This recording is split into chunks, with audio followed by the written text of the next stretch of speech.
Tu peux le recevoir en lui disant tout simplement en prière de venir dans ton cœur et dans ta vie. Je te suggère de dire la prière ci-dessous pour inviter Jésus dans ta vie maintenant.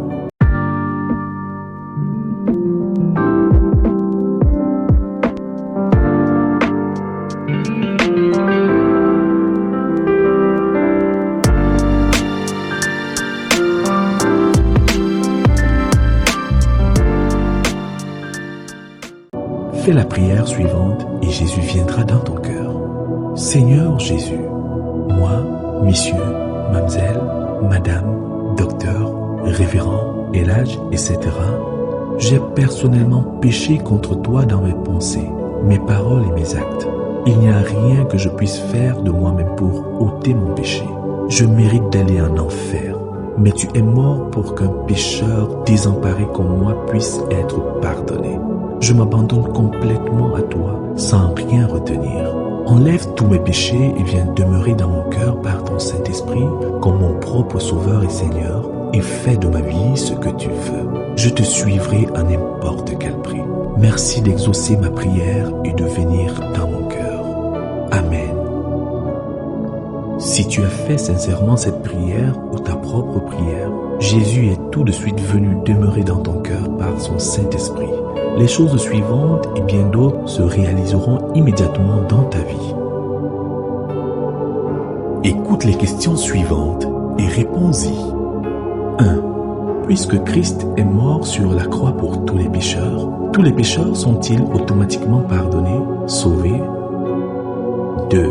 Explique simplement les 4 choses qu'un pécheur doit faire pour être pardonné. 3. Veux-tu être pardonné? 4. As-tu décidé de mettre fin au péché dans ta vie? 5. As-tu fait ce qu'il faut faire pour obtenir le pardon de Dieu? 6. Donne une raison très importante pour laquelle tu ne dois pas remettre à plus tard ta décision de recevoir le pardon de Dieu. Une raison pour laquelle tu dois recevoir Christ aujourd'hui. 7. Comment est-ce qu'un pécheur peut recevoir Christ? As-tu personnellement reçu Christ? 8. Mémorise Jean chapitre 1, verset 12. La vie éternelle. Parce que tu es pardonné, tu as la vie éternelle. Elle a en effet commencé pour toi et continuera au ciel. L'apôtre Jean écrit à ce sujet et dit: « Et voici ce témoignage, c'est que Dieu nous a donné la vie éternelle et que cette vie est dans son Fils. Celui qui a le Fils a la vie. Celui qui n'a pas le Fils de Dieu n'a pas la vie. Je vous ai écrit ces choses afin que vous sachiez que vous avez la vie éternelle, vous qui croyez au nom du Fils de Dieu. » 1 Jean chapitre 5, versets 11 à 13. Jésus aussi a dit: « Mes brebis entendent ma voix, je les connais et elles me suivent. Je leur donne la vie éternelle et elles ne périront jamais. Et personne ne les ravira de ma main. » Jean chapitre 10, versets 27 à 28. Car le salaire du péché, c'est la mort, mais le don gratuit de Dieu, c'est la vie éternelle en Jésus-Christ notre Seigneur. Romains chapitre 6, verset 23. Parce que tu es pardonné, tu ne perdras pas ton salut. Le pardon de Dieu n'est pas pour quelques secondes, jours ou années. Il dure à toujours. Tu es né par la nouvelle naissance dans la famille de Dieu et tu n'en seras pas rejeté. Dieu protégera la vie qu'il t'a donnée et la fera croître et fleurir et il la gardera sauve.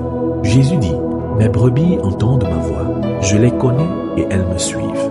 Je leur donne la vie éternelle et elles ne périront jamais et personne ne les ravira de ma main. Mon Père qui me les a donnés est plus grand que tous et personne ne peut les ravir de la main de mon Père.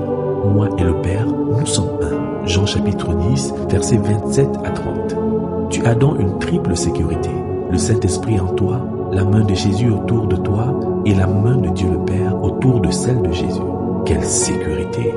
Continue à écouter sa voix, continue à le suivre et la vie éternelle est garantie pour toi.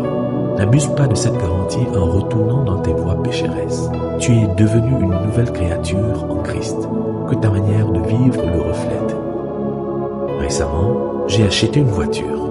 Le jeune homme qui m'accompagnait au bureau d'immatriculation me demanda de falsifier le prix auquel je l'avais acheté pour pouvoir payer moins de frais d'immatriculation.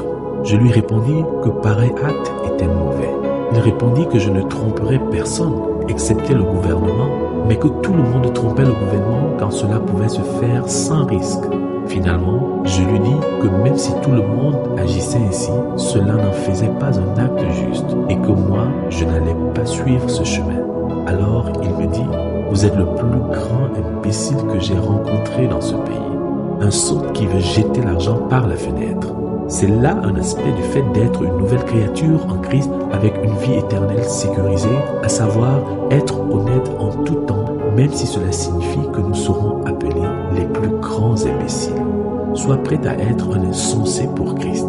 Ces insensés sont merveilleux, car la folie de Dieu est plus sage que les hommes et la faiblesse de Dieu est plus forte que les hommes. 1 Corinthiens chapitre 1, verset 25. Parce que tu es pardonné, tu as été transféré du royaume de Satan dans le royaume de Christ.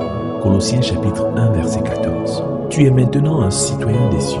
Hébreux chapitre 13, verset 14. Tu te demandes peut-être comment une personne aussi indigne que toi peut recevoir un plein droit de cité dans le ciel. Tu peux penser ne pas le mériter.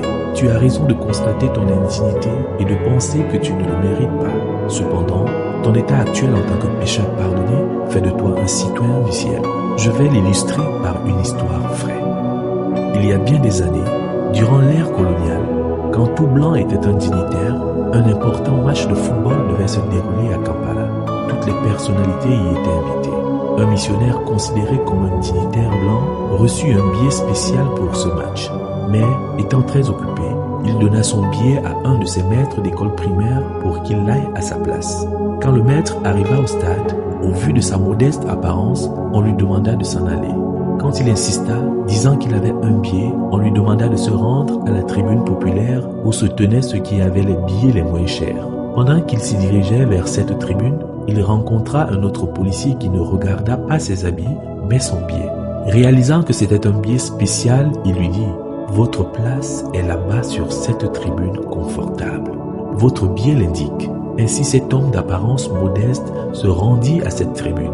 Et quand il présenta son billet au policier de service, on lui demanda de gravir les gradins jusqu'au haut de la tribune où il se trouva placé à côté du fameux roi de Buganda et du gouverneur de l'Ouganda.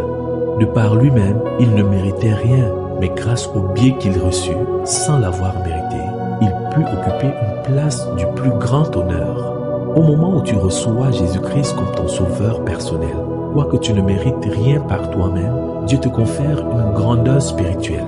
Il te donne gratuitement la citoyenneté céleste, fait de toi son ambassadeur sur terre avec un statut diplomatique particulier, avec des tâches spéciales et à la mort te donne un billet pour tous les banquets du ciel.